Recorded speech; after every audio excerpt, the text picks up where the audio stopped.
This father of a local middle schooler turns himself into police after brawling with students. CCSD police say he got involved because his kid was in the fight. In the video in its entirety, it is too violent to show on air. We have two pictures from that video that has been widely shared online since Wednesday. And Fox 5's Mike Allen is at the school where it all happened. He joins us now live to explain what we are learning.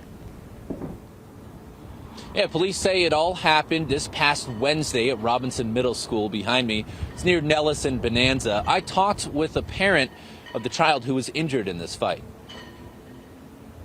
These images taken from a video of a fight that was escalated when police say a middle school student's father jumped in and started fighting one of his son's classmates. The video appears to show 39-year-old Jose Montez punching and kicking a student who's on the ground in the head. Montez faces 5 charges, including child abuse, coercion, and battery.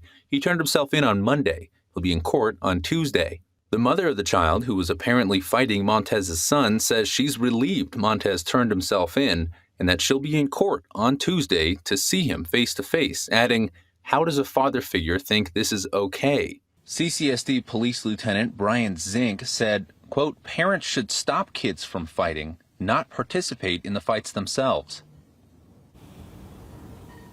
And the mother I talked with said even now, days after the incident, her son still has constant ringing and headaches. Live at Robinson Middle School, Mike Allen, Fox 5 News, local Las Vegas. Mike, thanks, and we'll update you on tomorrow's court hearing for Montez once it happens.